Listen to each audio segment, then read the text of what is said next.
네, 로마서 강의의 오늘 14번째 시간입니다. 오늘은 로마서 7장 14절에서부터 25절까지를 본문으로 여전히 싸워야 할 나라는 제목으로 하나님의 말씀을 함께 나누겠습니다. 여러분, 사람들은요 각자 다 자기가 좋아하는 연예인이 있습니다. 그렇죠? 저도 있고 여러분도 있을 겁니다. 자, 그래서 그 사람이 무슨 좋은 일을 했다라고 하면요 괜히 나까지 기분이 좋아집니다. 자, 근데 신앙생활을 시작했다라고 하면요 더더욱 기분이 좋아지죠. 자, 우리가 유튜브를 보면요 유튜브에 그런 연예인들 이야기가 많습니다. 그래서 아마 여러분도 이와 비슷한 영상을 한 번쯤은 보셨을 거예요. 여러분, 이거 보면서 무슨 생각을 하셨습니까? 무슨 생각하셨어요? 아마 참 잘했다, 이런 생각을 하셨을 겁니다. 저도 그랬어요. 하지만 여러분, 저는요 동시에 그 사람이 좀 걱정되기도 했습니다. 왜냐면요 이런 영상들은 대개 그 사람이 전과는 다른 삶을 살 거라는 기대감을 주기 때문입니다. 그렇잖아요? 하나님을 믿으면 뭐가 좀 달라져도 달라지지 않겠습니까? 맞아요, 달라집니다.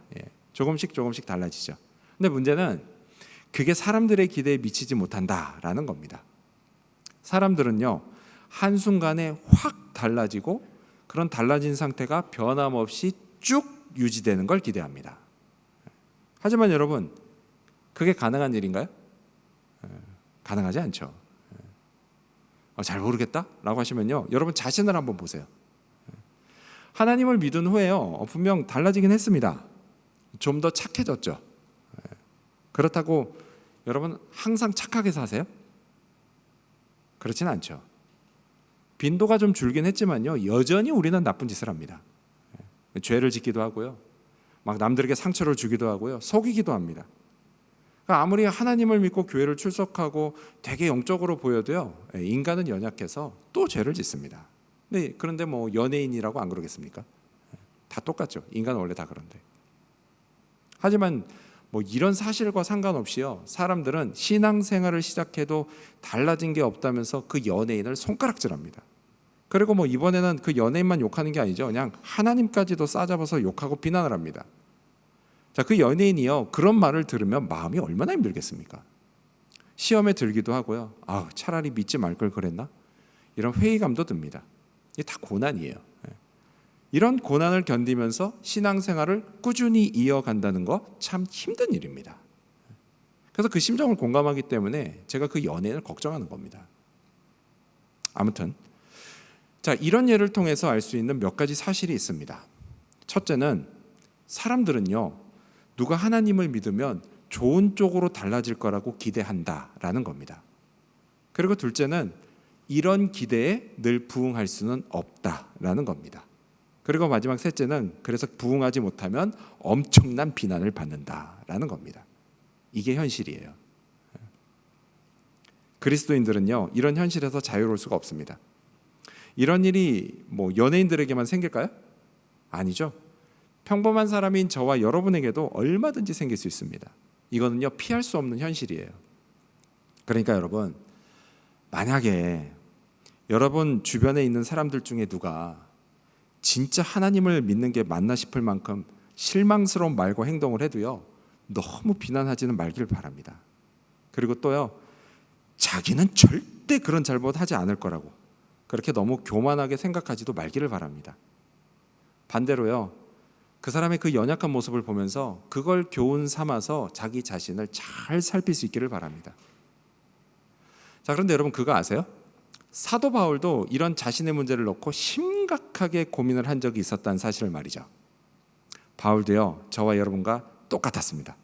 하나님을 믿으면서도 여전히 죄를 짓고 있었습니다. 이런 현실을 깨닫고 그가 탄식을 하는데요 오늘 본문에 그게 나옵니다. 자, 그렇다면 하나님을 믿으면서도 우리가 또 죄를 짓는 이유가 과연 뭘까요? 이 괴로운 현실을 우리는 어떻게 견디고 또 이겨낼 수 있을까요? 로마서 7장 후반부를 살펴보면서 이에 관해 우리가 얻어야 할 교훈을 함께 알아보고자 합니다. 자, 먼저 첫 번째로 또 죄를 짓는 이유, 그거는요 죄성이 여전히 살아있기 때문입니다. 또 죄를 짓는 이유, 그건 죄성이 여전히 살아있기 때문입니다. 자, 고민 끝에 바울이 한 가지 원리를 깨닫습니다. 여러분 가져오신 성경을 읽겠습니다. 로마서 7장 21절을 읽겠습니다. 읽습니다. 시작. 그러므로 내가 한 법을 깨달았노니 곧 선을 행하기 원하는 나에게 악이 함께 있는 것이로다. 아멘. 자, 바울은요, 자기 안에 두 개의 마음, 그러니까 두 개의 본성, nature, 이게 존재한다는 걸 깨달았습니다. 하나는 선을 행하기 원하는 본성이고요, 그리고 다른 하나는 악한 본성입니다. 자, 먼저 선을 행하기 원하는 본성에 대해서 바울이 계속해서 이렇게 말합니다. 22절도 이어서 읽겠습니다. 22절 시작. 내 속사람으로는 하나님의 법을 즐거워하되. 자, 여기서는 그걸 뭐라고 부르죠? 속사람이라고 부릅니다.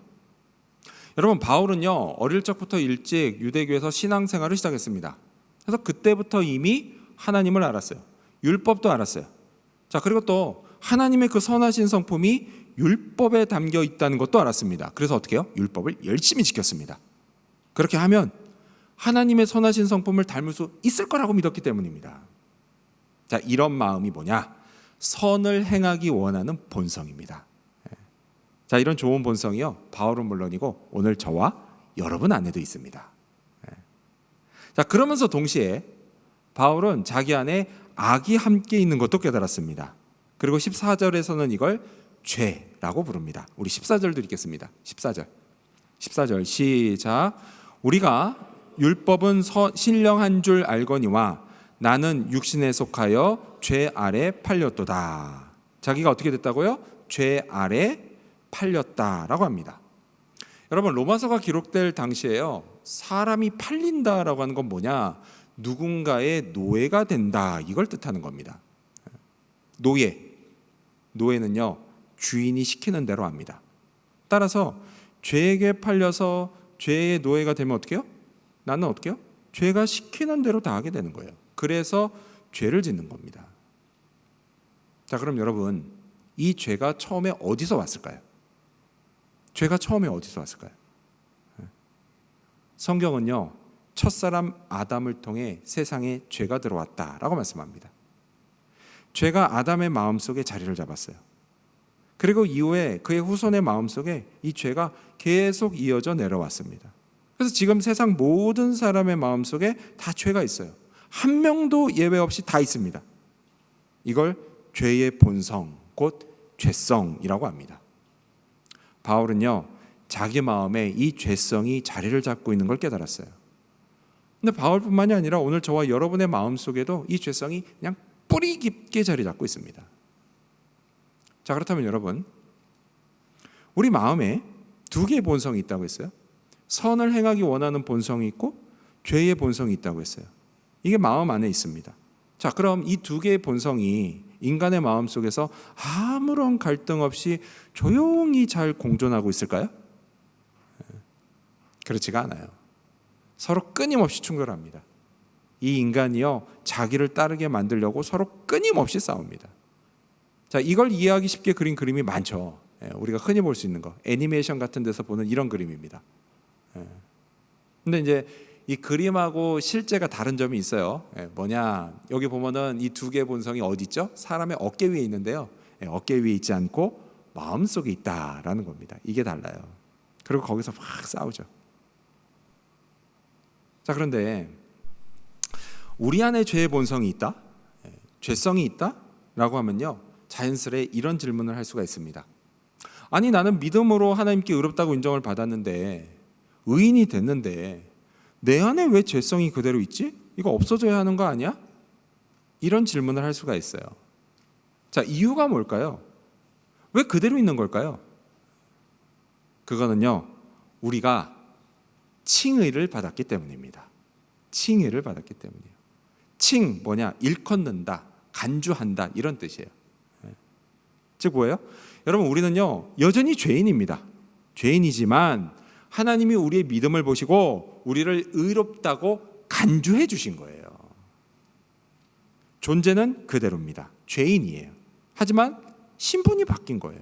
의인의 신분으로 바뀐 겁니다. 자, 이와 비슷한 예가 있어요. 어떤 게 있느냐? 여러분 여기 호주가요 이민자를 처음 받아들이기 시작한 거 그렇게 오래되지 않았습니다. 자, 그래서 좀 한 100년 정도로 거슬러 올라가서 이민자를 처음 받아들이기 시작했을 때는요 호주 시민이라고 하면 거의 다 뭐였습니까? 백인이었습니다. 백인. 자, 그러다가 이제 이민을 받아들이고 뭐 어쩌다 한 사람, 한 아시안이 이제 시민권을 받았어요. 근데 여러분 그런다고 해서 그 사람이 백인이 되나요? 아니에요. 그렇지가 않죠. 단지 뭐예요? 신분이 바뀌는 겁니다. 시민으로요. 그 사람의 DNA는 여전히 뭐예요? 아시안이에요. 아시안.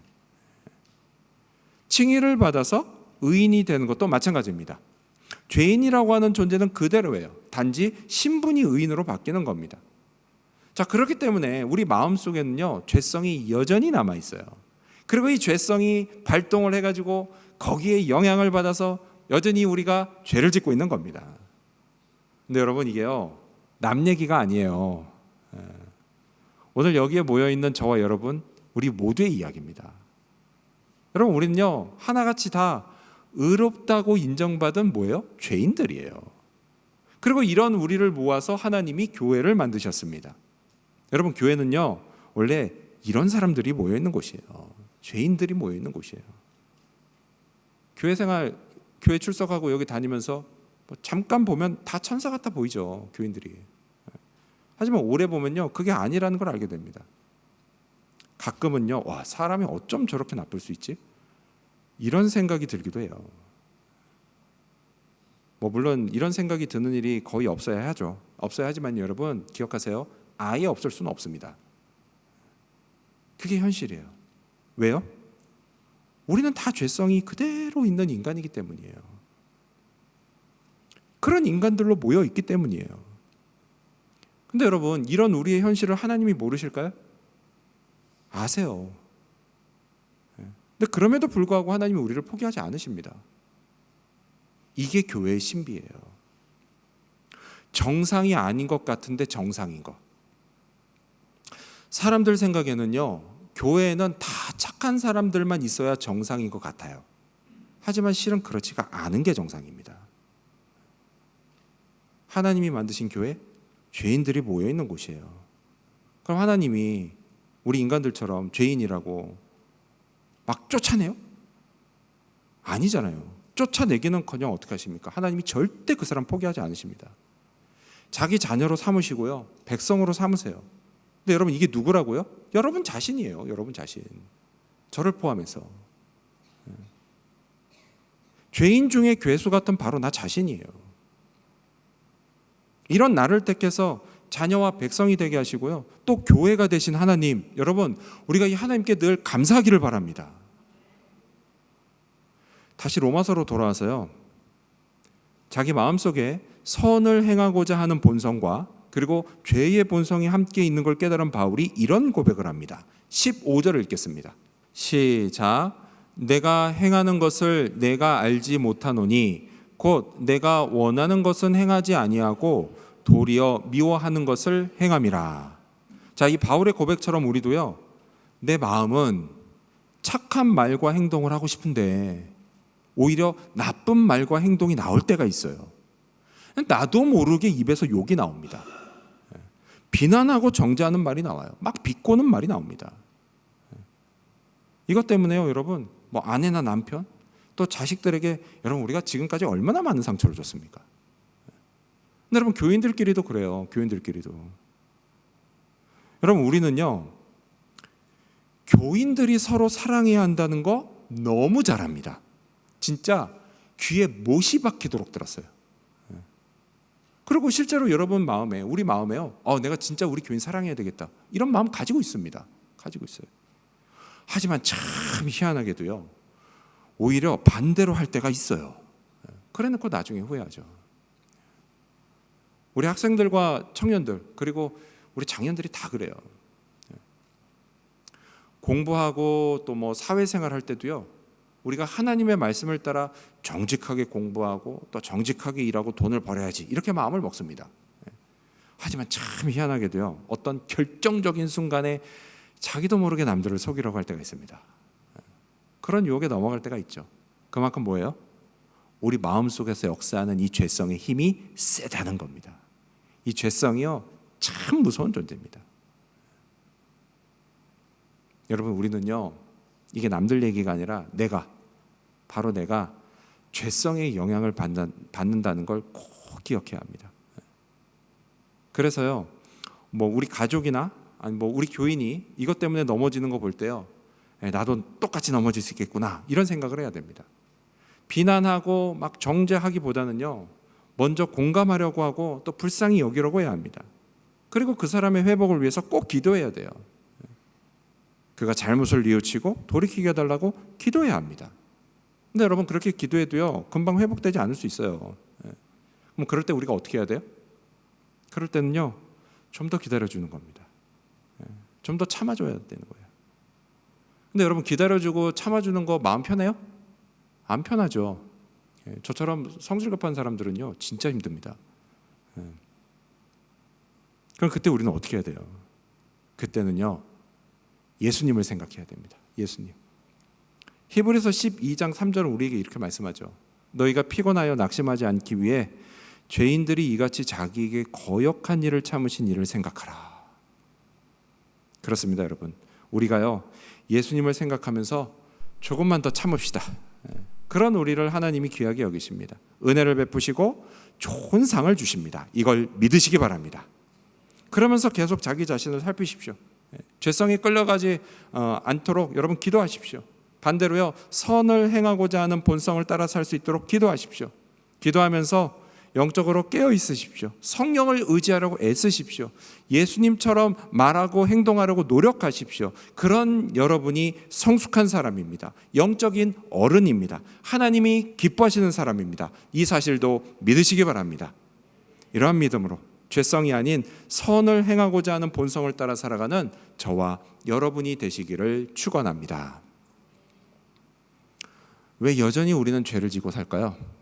마지막 두 번째로, 싸움이 여전히 계속되기 때문입니다. 마지막 두 번째로, 싸움은 여전히 계속됩니다. 자, 바울은요, 마음속에서 벌어지는 두 가지 본성의 싸움을 이렇게 말합니다. 자, 22절과 23절을 읽겠습니다. 시작.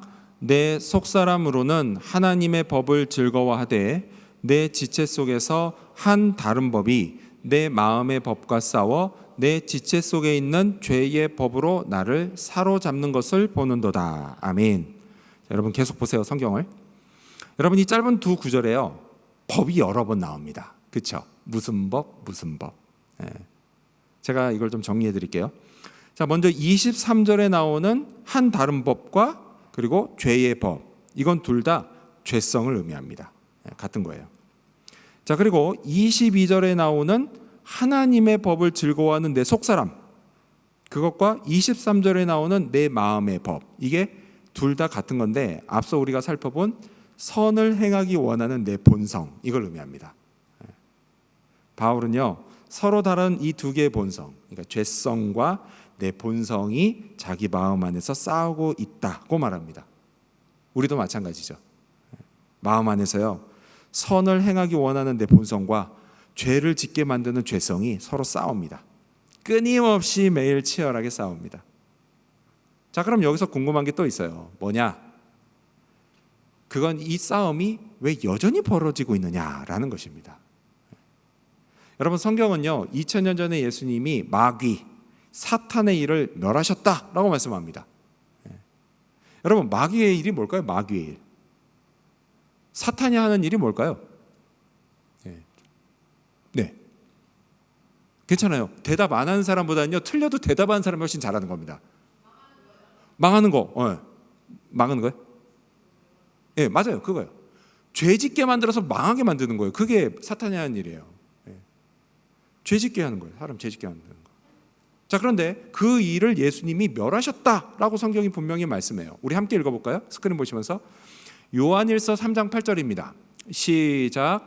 하나님의 아들이 나타나신 것은 마귀의 일을 멸하려 하심이라. 아멘. 그렇습니다, 여러분. 2000년 전에 하나님의 아들 예수님이 오셔서 마귀의 일을 멸하셨습니다. 자, 그런데도 왜 우리 마음속에 이 싸움이 여전히 벌어지고 있느냐라는 거예요.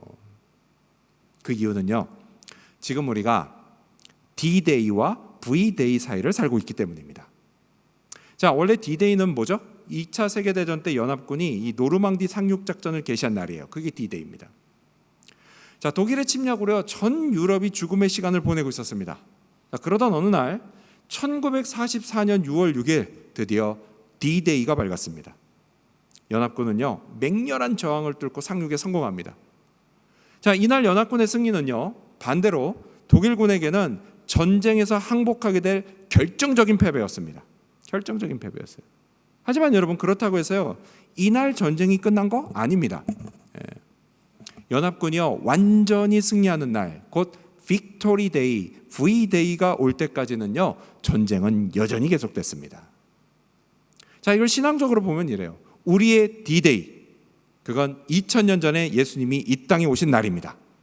예수님이 오심으로 마귀의 일이 멸해졌고 죄와 사망은 결정적으로 패배했습니다. 하지만 그렇다고 해서요, 전쟁이 완전히 끝난 것도 아닙니다.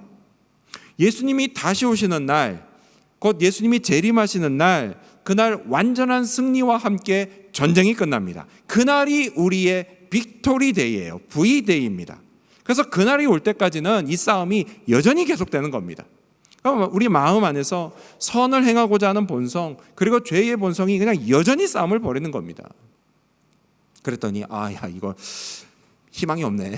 계속 싸워야 되는 거야. 그리고 죄의 본성 세다며. 이거 너무 무서운데. 걱정되죠? 하지만 여러분, 너무 걱정하지 마십시오. 사탄, 마귀는요, 이미 결정적인 패배를 당했습니다. 십자가에서 죽으시고 부활하신 우리 주 예수님, 우리의 대장 되신 예수님이 결정적인 승리를 하셨습니다. 그래서 이걸 믿으면 예수님의 승리가 곧 나의 승리가 됩니다. 여러분, 이 사실을 믿으시기 바랍니다. 우리 믿는 분은 옆 사람과 같이 인사 나누겠습니다. 승리는 우리 겁니다. 승리는 우리 겁니다. 맞아요, 여러분. 승리는 우리 겁니다. 승리가 약속됐습니다. 자, 여러분, 이렇게 승리가 약속됐어요. 하지만 여러분, 승리가 약속됐어도 내 마음 안에서 그 싸움이 또 벌어지면 여전히 우리 마음이 힘듭니다. 힘들죠. 이 죄성이요, 계속 나를 유혹합니다. 또 죄를 지으라. 그 유혹을 뿌리치는 거요? 여러분, 이게 어디 쉬운 일입니까? 똑같은 죄를 또 짓지 않으려고 하는 거, 여러분, 이거 마냥 쉬운 일 아닙니다. 뭘 보면 알 수 있어요? 우리 학생들이 엄마 아빠한테 혼나는 이유 거의 매번 똑같지 않습니까? 똑같은 죄를 또 짓지 않으려는 거, 이게 생각보다 어렵다는 얘기예요. 거의 매번 똑같은 이유로 혼납니다. 그리고 우리 결혼하신 분들, 부부가 싸우죠? 싸울 때 보면요, 이유가요, 거의 매번 똑같지 않습니까? 똑같아요. 이것만 봐도 알 수 있는 게 뭐예요? 여러분, 우리가요, 내 안에서 벌어지는 싸움 이기는 게 참 어렵다, 이런 거예요. 그래서 우리가 어떤 노력들을 합니까? 기도도 해봅니다. 그렇죠? 심지어 금식도 해봐요. 성경도 읽고 묵상도 해보라고 합니다. 이전에는요, 좋다고 하는 집회를 진짜 열심히 찾아 돌아다녔습니다. 근데 요즘은 굳이 돌아다닐 필요 없죠. 유튜브만 탁 펴면 거기에 올라온 영상들 많잖아요. 그래서 열심히 찾아서 또 그거 봅니다. 그래서 이런 노력을 하다 보면 내가 좀 나아지는 것 같아요.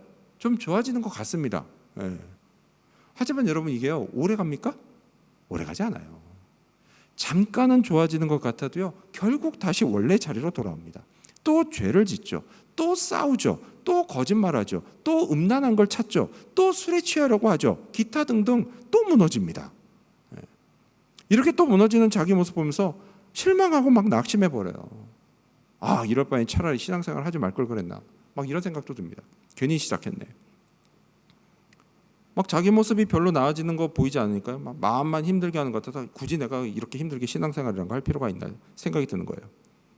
전에요, 신앙생활하기 전에는 이게 죄인지 몰랐습니다. 죄책감이 없었어요. 그러고 살아도. 근데 이제는 막 죄책감이 드는 겁니다. 죄책감 안 들면서 막 살던 그때가 참 좋았는데, 이런 생각도 듭니다.